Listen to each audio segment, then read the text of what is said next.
Kenapa enggak murid-muridnya bertindak? Kenapa Yesus yang dibangunkan? Sampai sini nangkap, Bapak Ibu? Amin. Yang tadi nggak nangkap, sekarang sudah nangkap, sudah ngerti? Amin. Nah, murid-murid dicatat di sini bangunkan Yesus. Padahal Yesus sudah buat mujizat demi mujizat. Harusnya murid-murid bisa berbuat sesuatu. Saya mau bertanya sama Bapak Ibu terkasih. Anda yang ada di sini Kristen sudah sekian lama. Contoh aja Hermanto, sudah berapa tahun jadi Kristen, dari sekolah minggu sampai sekarang. Ya, Anda sudah ikut Tuhan sekian lama. Harusnya Anda bisa melakukan mujizat juga. Ada amin. Saya ingat Liantong. Kalau saya ada di Kalbar, saya selalu suka mampir di sini. Ya, saya suka aja. Puji Tuhan, kalau Ibu Gembala selalu buka pintu buat saya. Ya, kalau saya suka, Ibu Gembala nggak mau buka pintu, saya nggak bisa masuk juga. Tapi saya mau ngomong gini, saya lihat pemusik di sini, Manto, Swan, terus dulu pemain keyboardnya Bapak Gembala almarhum, terus Limit, itu semua ada di bayangan saya dulu. Dari masih pemuda sampai sekarang sudah kumisan semua. Puji Tuhan ya. Saya nggak tahu, nanti nggak tahu kapan lagi. Bapak Ibu jangan berpikir tahun depan balik lagi, belum tentu. Mungkin saya balik lagi, Limit sudah berjenggot. Ya nggak tahu kan? Nggak tahu. Pak Bu, cuma saya mau ngomong begini. Yesus yang saya kenal, Yesus yang saya beritakan, tidak pernah tua. Ya ampun, pasti sekali jemaat Liangtong. Yang saya kenal bukan kayak begini, jemaatnya loyo-loyo. Yesus yang saya kenal tidak pernah tua. Dia selalu kekal. Saya yang memberitakan tentang dia juga tetap semangat, sama saja, nggak ada masalah. Pak Bu, murid-murid bangunkan Yesus. Dia bilang gini, Tuhan tolonglah kita binasa. Murid-murid punya perkataan, statementnya sangat negatif. Belum apa dia udah bilang, kita binasa. Lihat Inggrisnya, save us, we perish. Bahasa Indonesia masa kini, tolong Pak, kita celaka. Ini perkataan orang sangat nggak punya iman. Sudah ikut Yesus sekian lama, sudah lihat mujizat demi mujizat, hari ini kena masalah, langsung bilang, kita mati, kita binasa. Ibu bapak mengetawakan murid-murid. Tapi saya mau bertanya, bukankah kadang-kadang Anda juga begitu?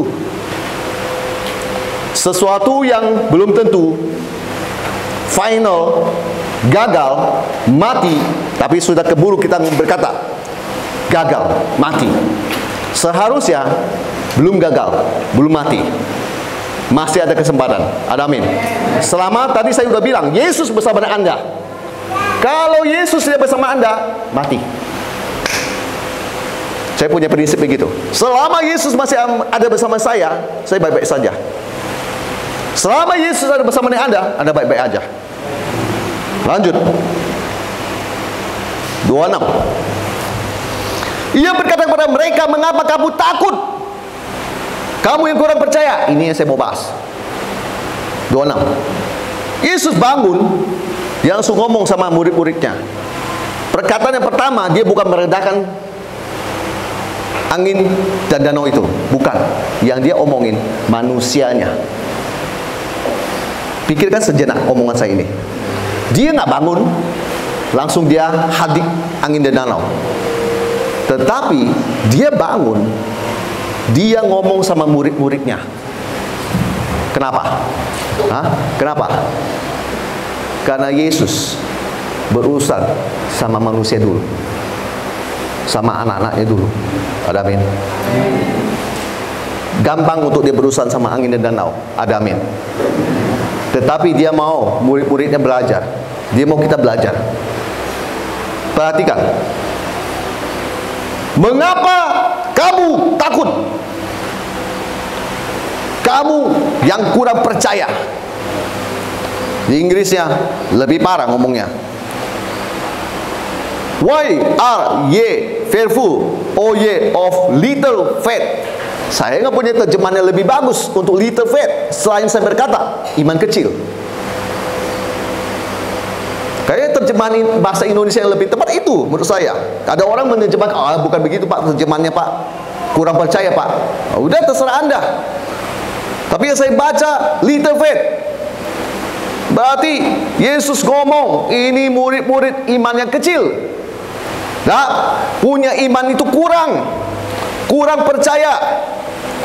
Jadi persoalan pertama, saya mau kasih tahu, ketika orang menghadapi sesuatu masalah yang besar, ditimbus gelombang, perahu bisa tenggelam.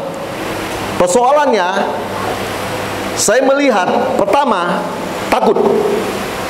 Manusia kalau menghadapi sesuatu yang berat, pasti yang pertama, takut. Takut itu membuat iman Anda tidak berfungsi. Bapak Ibu tahu, Anda boleh punya iman, tetapi ada ketakutan menyertai Anda. Ketakutan itu mematikan iman Anda, sehingga iman Anda tidak akan bisa bekerja. Bapak Ibu, kalau di dalam dirimu ada takut, ada iman, saya mau berkata, usir segala ketakutanmu. Jangan biarkan dia terus beroperasi dalam hatimu. Nanti kamu sebagai hamba Tuhan, kamu alkohol, orang maju ke depan, tidak sembuh. Dengan baik, tidak sembuh. Saya sudah sering lihat dalam pelayanan saya begitu. Saya tidak punya pilihan. Saya yang satu, saya harus beriman. Ketakutan saya harus usir keluar dari hati saya. Nggak boleh ada ketakutan tinggal dalam diri saya. Lihat, kenapa murid-murid tidak bisa melakukan segala sesuatu? Persoalannya adalah dia takut. Dia takut nggak bisa. Amin. Dia takut nggak berfungsi kuasa Tuhan dalam diri dia. Dia takut. Pak Bu, hari ini juga sama, saya mau bilang, mungkin persoalan yang Anda alami bukan seperti murid-murid ditimbus gelombang dan sebagainya.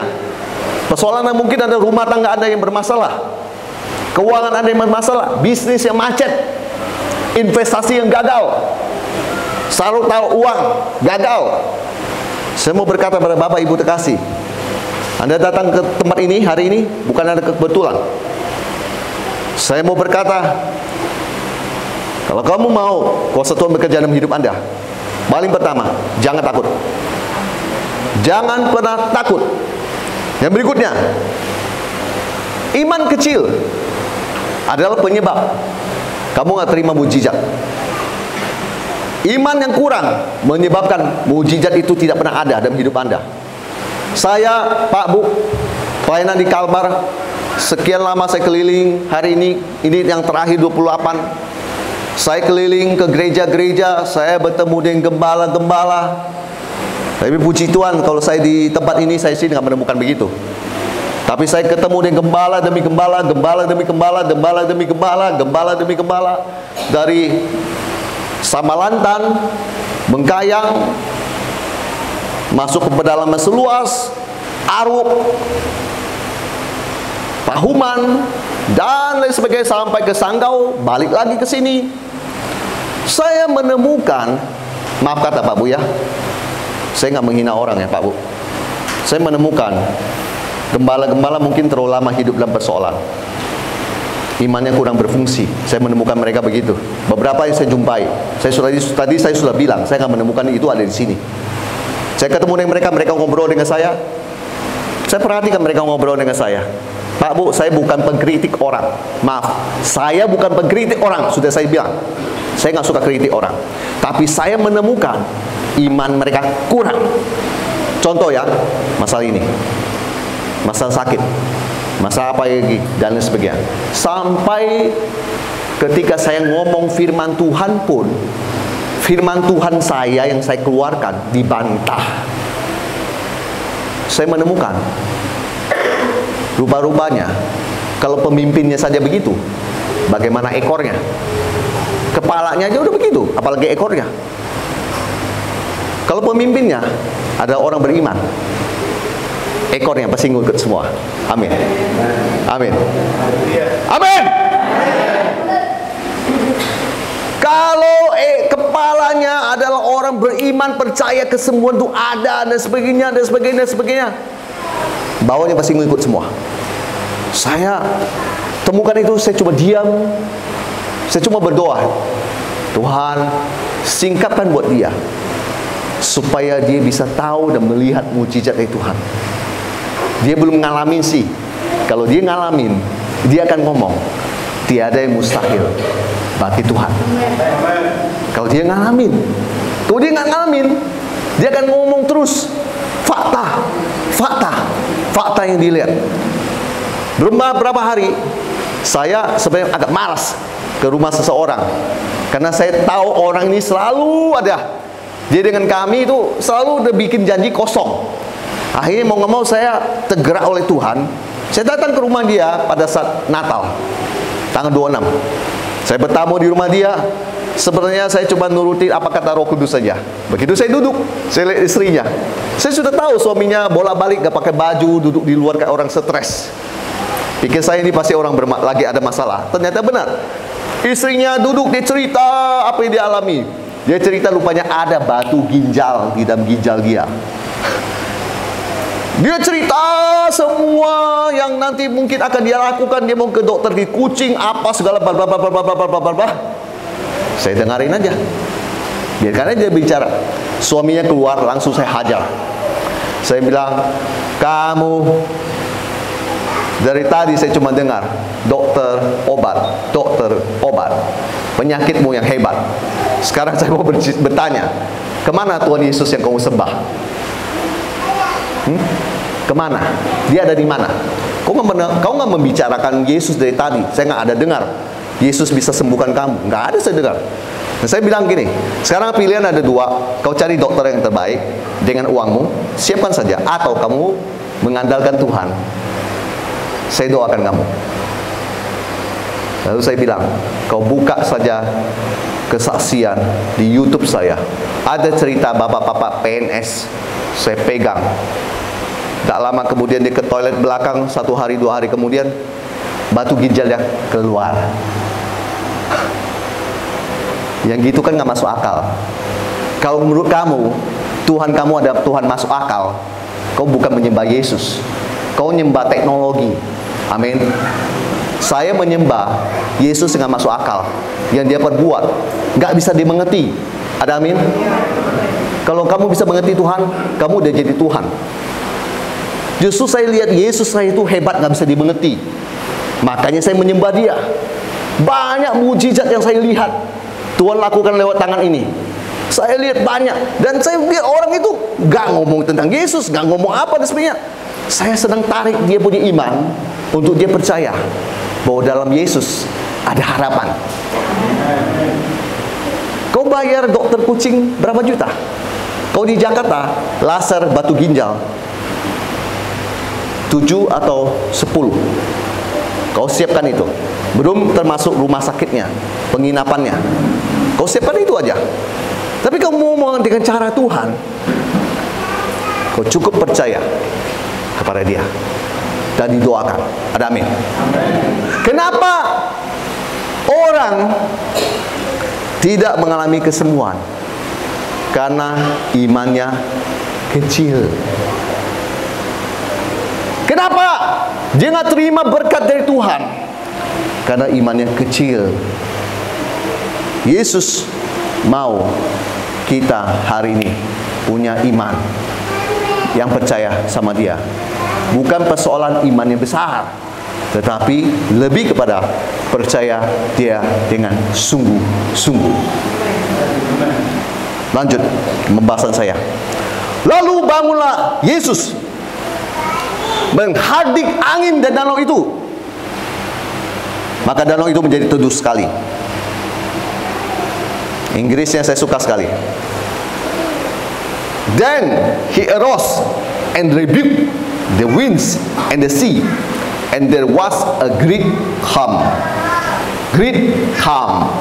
Great itu luar biasa. Great calm. Wih. Danau itu menjadi teduh sekali. Dukun cuma menjiplak kuasa Tuhan. Ada amin. Wih, loyo sekali. Yesus lebih dari segalanya. Ada amin. Bapak Ibu lihat, bagi orang dunia ini nggak masuk akal. Ini nggak masuk akal. Saya masuk pembahasan saya. Lalu bangunlah Yesus menghadiri angin dan danau itu, maka danau itu berubah menjadi teduh sekali. Padahal Bapak Ibu perhatikan sebelumnya bahwa mengamuk angin ribut di danau itu, perahu itu ditibus gelombang. Itu berbeda, itu sangat berbeda. Dan saya mau bilang berbedanya apa, bahwa kondisi kenyataannya bahwa situ sedang kacau, angin ribut, gelombang besar, dan lain sebagainya. Tetapi saya salut dengan Yesus. Dia ubahkan keadaan dengan kuasa Dia. Saya salut itu, dan saya belajar sampai hari ini. Itu saya sedang mempraktikkan. Bagaimana orang dunia berkata, orang sudah pergi ke Pangkalan Bun. Bapak tahu Pangkalan Bun jaraknya dengan Barito Timur? Itu sangat jauh sekali Pak Bu.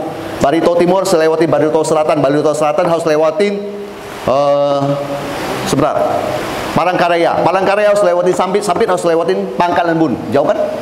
Jauh sekali. Nggak tahu kemana. Tetapi didoakan, kuasa Tuhan mengubahkan keadaan, dia pulang. Dan dia berubah. Pak Bu, kalau dia nggak berubah kan saya repot. Saya ajak dia maju ke depan, pasti kan jemaat juga pada tahu. Sebelumnya pendeta ini mendoakan dia, dan sekarang pendeta itu bersaksi di depan gereja bahwa dia, pasti kan dia malu. Tapi dia nggak malu. Dia bersaksi bahwa dia pulang. Kok bisa? Kuasa Tuhan mengubahkan dia. Pak Bu, pelajari ini bagaimana Yesus tidak komplain, bagaimana Yesus tidak mendiamkan persoalan. Seringkali kita diamkan persoalan. Biarkan aja, biarkan aja. Iblis mengecoh kita, biarkan aja. Ini kayak iblis nih, di sini mengecoh kita, biarkan aja dia ada di sini. Dengar baik. Jangan diamkan persoalanmu. Segera ubahkan keadaan. Kamu diamkan penyakitmu, makin lama makin akan dia berat. Saya tidak akan biarkan penyakit berdiam dalam tubuh saya. Nggak akan. Saya tidak akan biarkan kondisi keadaan saya, kalau saya nggak punya uang, saya puas dengan keadaan saya nggak punya uang, saya nggak akan diamkan. Saya belajar dari firman Tuhan bahwa Yesus punya kuasa, dan kuasa itu sudah diberikan pada kita. Sebagian orang percaya, sebagian orang tidak percaya. Sebagian orang berkata itu buat pendeta. Nggak ada tertulis Pak Bu. Saya temukan di Alkitab, saya nggak ada itu tertulis buat pendeta. Yang ada tertulis adalah buat orang percaya. Bapak Ibu terkasih, Anda juga bisa berdoa seperti kayak saya begini, nggak perlu panggil saya. Maka tugas saya lebih ringan, Pak Bu. Saya nggak perlu menangani kasus-kasus lebih banyak seperti begini. Pak Bu, malam ini dengar baik. Tuhan mau Anda kalau lihat keadaanmu yang rusak, bukan saatnya Anda terus mengelus dada dan baper. Wah, kasihan saya, ya begini saya Pak, istri saya kabur Pak. Kenapa baper begitu? Kau punya Yesus dalam dirimu, kau ubahkan keadaan kamu sekarang. Saya akan acungkan jempol buat kamu, kalau kamu bisa. Jangan terus mengeluh, jangan terus mengasihani diri. Yang lebih parah lagi, puas dan duduk melihat, tunggu apa yang terjadi. Ya, itu bukan maunya Tuhan. Maunya Tuhan, kau aktifkan imanmu, kau bangkit berdiri. Istri saya yang kabur, saya berdoa dalam nama Yesus kau kembali. Berdoa dong gitu. Bisnis saya yang bangkrut, saya berdoa dalam nama Yesus kau sekarang mulai kembali memberikan saya keuntungan. Masa depan saya hancur, saya berdoa sekarang Tuhan pulihkan. Butuh iman untuk bisa berkata-kata perkataan yang melawan hatimu. Pak, saya mengerti banyak orang dalam kondisi begini lebih suka mengasihani diri sendiri ketimbang ngomong perkataan iman, ngomong firman Tuhan. Pilihan ada di Anda, Pak Bu. Kalau saya akan memilih seperti Yesus. Saya matikan perasaan saya ikut Yesus saja. Saya mulai kalau ngomong, kondisi saya yang berat ini, Tuhan jamah sekarang dalam nama Yesus, Tuhan ubahkan semua. Waktu saya berdoa, berubah nggak? Belum. Tetapi dengar baik, detik saya menyatakan itu di alam nyata, itu sedang diproses di alam roh. Kalau di alam roh sedang diproses, seperti adonan lagi di mixer, tunggu saja, sebentar lagi akan jadi. Bapak Ibu nggak bisa goyahkan iman saya sudah begini, dari dulu udah begini. Kalau saya doakan orang tuh saya ngotot, harus sembuh, harus sembuh. Memang begitu, karena saya percaya Yesus bilang, kau percaya saja, kau percaya, kau dapat, kau nggak percaya, kau nggak dapat. Jangan puas terima kondisi keadaanmu yang buruk yang kamu alami sekarang, sampai kamu stres jadi kurus. Ini nggak perlu. Kau punya Yesus, kau ubahkan keadaanmu. Kau ubahkan keadaanmu. Kau ubahkan keadaanmu dengan firman Tuhan, karena firman Tuhan tak ada tandingannya. Amen. Saya mau berkata, firman Tuhan tak ada tandingannya. Membuat ketika Yesus, Tuhan Allah berfirman, jadilah terang, jadi terang. Jadilah gelap, jadi gelap. Jadilah ini, jadilah ini. Siapa yang bisa menandingi firman Tuhan? Tak ada.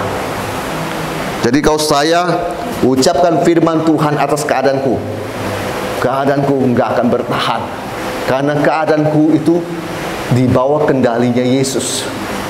Dia nggak akan bisa bertahan. Jadi kalau saya berdoa buat orang sakit ginjal itu, batu ginjalnya ada dalam ginjalnya itu, saya berdoa supaya batu ginjalnya dihancurkan oleh Tuhan. Ya hanya keluar lewat kencing. Dia lihat sendiri. Dia bilang, apa ini? Habis itu sembuh. Habis itu keluar sembuh. Tuhan punya kuasa, Pak Bu. Anda harus percaya. Ada yang berkata, itu kan dulu Pak. Pak, saya punya kawan Pak di Kapuas Hulu, hamba Tuhan. Dia dulu punya penyakit yang sama dengan Bapak Gembala di sini. Berat penyakitnya. Dan saya masih ingat gula darahnya sangat tinggi. Lalu dia ada penyakit TBC tulang. Komplit sudah. Dokter memvonis kursi roda selamanya. Istri dia menangis-nangis dan bilang, kita akan pulang ke Jawa. Karir tamat. Suatu saat saya doakan, dia seperti kayak orang kerasukan. Ada low urar. Rupanya di Kapuas Hulu itu, dia dapat itu. Ya Bapak Ibu mau percaya nggak percaya, itu perjalanan hidup dia. Ya saya nggak usah jelaskan detail juga. Lalu suatu hari istrinya nangis-nangis bilang, di telepon saya, suami saya akan begini, kami akan pulang ke Jawa, lalu kami akan meninggalkan kependetaan kami dan kami jadi jemaat biasa saja. Oh, saya dengar itu, saya ngomong, Bu, tenang Bu, tenang. Gitu kan. Sekarang giliran saya bicara. Dengan baik ya Bu, suamimu enggak akan mati. Suamimu tidak akan kursi roda. Kau dengar dan kau lihat saja. Hari ini suaminya baik-baik saja. Memang ada pasang satu pen. Saya nggak mau berbohong. Memang ada pasang satu pen di tulang belakangnya. Tetapi dia mati. Nggak di kursi roda. Masih bisa naik motor, bisa jalan kemana? Amin. Amin. Saya ubahkan keadaan ibu itu. Saya ubahkan keadaan orang itu dengan apa? Firman. Karena saya tahu firman Tuhan itu berkuasa. Maka daripada itu saya mengajak Bapak Ibu terkasih, begini, renungkan perkataan saya terakhir ini sebelum saya mengakhiri khotbah saya. Kalau Anda mengalami sebuah masalah, kondisi apapun yang berat sekalian, jangan selalu utamakan perasaan Anda dan bilang, saya sedang susah, saya gimana Pak, saya gimana. Coba bangkitkan imanmu dengan pujian, dengan kesaksian orang, dengan khotbah yang membangun. Kalau kamu nggak punya iman, kemudian minta orang itu doakan. Setelah itu bangkit seperti Yesus. Dia bangkit, dia hadir. Dia nggak biarkan angin bergelora terus mempermainkan perahu yang mereka tumpangi.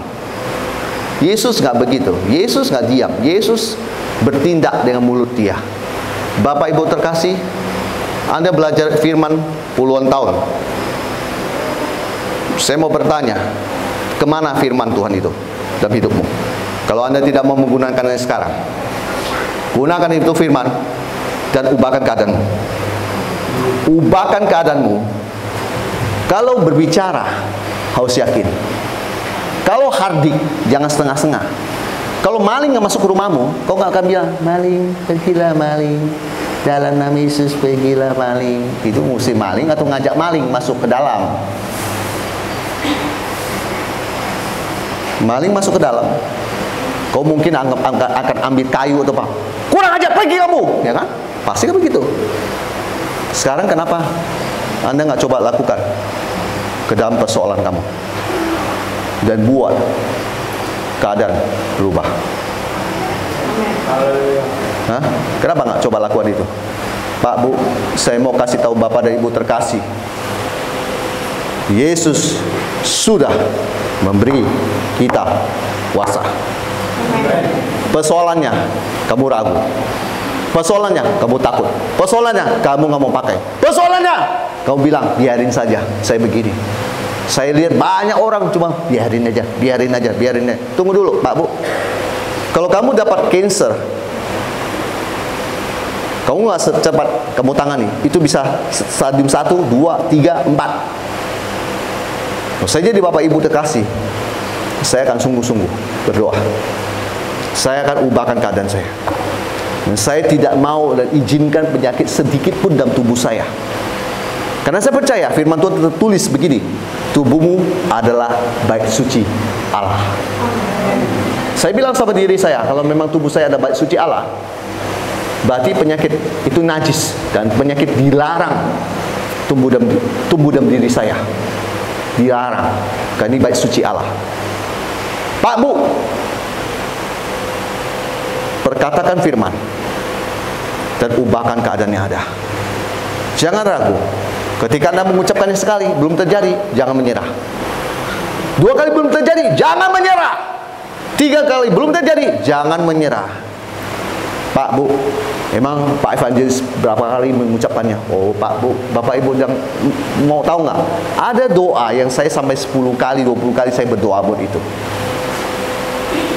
Sepanjang di Kalbar tahun lalu saya berdoa, Tuhan, saya nggak mau ada hujan. Di bulan Desember tahun kemarin kering total, tidak ada hujan. Coba berapa kali hujan kecil-kecil aja. Di tahun ini berbeda, tetapi itu tidak membuat iman saya surut, dan saya tidak akan untuk berhenti ubahkan keadaan saya. Saya masih ingat, yang paling saya ingat waktu saya mau pelayanan di sebuah gereja, saya masih lewatin Seha. Saya lewatin situ. Waktu saya lewati itu, hujannya sangat deras, angin dan sebagainya. Kami arahkan tangan ke depan dan kami berdoa, Tuhan Yesus, kami minta hujan berhenti. Kami minta hujan berhenti. Tidak berhenti, tetap hujan. Kami minta hujan berhenti. Tidak berhenti, kami tetap doa. Kami minta hujan berhenti. Lewatin Seha, nggak lama jauh, mulai reda, dan berhenti, Pak, Bu. Bapak Ibu bilang kebetulan. Dari tanggal 2 saya alami itu sampai sekarang. Dan saya akan bilang, tidak ada kebetulan dalam nama Yesus. Yang kebetulan itu kamu yang ngomong. Saya bilang, di dalam diri saya cuma percaya setiap peristiwa dibawa kendali Tuhan. Tidak ada kebetulan. Tidak ada kebetulan. Ya, saya minta pemain musik boleh standby. Saya sudah mau selesai. Terakhir 27. Dan heranlah orang-orang itu, katanya, pemusik boleh standby. Dan heranlah orang-orang itu, katanya, orang apakah dia ini sehingga angin dan danau pun taat kepadanya. Pak, Bu, saya kalau sepintas kita baca ini sekilas saja, kita nggak menemukan ya ini kayak nggak ada apa-apanya. Cuma ngomong, dan heran orang-orang itu, katanya, orang apakah dia ini sehingga angin dan danau pun taat kepadanya. Pak, Bu, saya lagi mikir tentang firman ini. Angin dan danau pun taat kepadanya. Saat Anda pakai kuasa Tuhan, angin dan danau pun taat kepadamu saat kau pakai kuasa Tuhan. Apa yang Yesus tidak sanggup lakukan dalam hidupmu? Saya mau menantang Anda. Keuangan, sakit penyakit, keluarga berantakan, hubungannya hancur, dan lain sebagainya, masa depan, mau sekolah, dan lain sebagainya. Pak, Bu, Alkitab aja mencatat, angin dan danau pun taat kepada Tuhan kalau Anda pakai kuasa Tuhan. Itu menceritakan tentang alam. Alam itu besar, Pak, Bu, Anda nggak bisa menguasainya. Tetapi angin dan danau sekalipun tunduk ketika kau pakai kuasa Tuhan. Tergantung seberapa Anda percaya sama Yesus pada malam ini. Mari kita berdoa. Tundukkan kepalamu. Biarkan Tuhan dengan kuasanya menjamah Anda saat ini. Saya sedang memikirkan tentang kuasanya yang bisa mengubahkan keadaan. Saya sedang memikirkan bagaimana Yesus menggunakan kuasa Dia menghadir angin dan danau itu. Dan kemudian angin dan danau itu menjadi teduh sekali. Saya sedang memikirkan kuasa Yesus yang luar biasa itu ternyata ada dalam diri setiap orang percaya padanya. Hanamarata kaya nama saira bakata-kata, hinamarata kaya nama saira bakata-kata, unamarata kaya nama saira bakata-kata, namarata kaya nama saira bakata-kata, oh bakata ya nama saira bakata-kata, nama kaya nama saira bakata-kata. Glory Jesus, glory Jesus, glory Jesus. Makasih Tuhan, makasih Tuhan.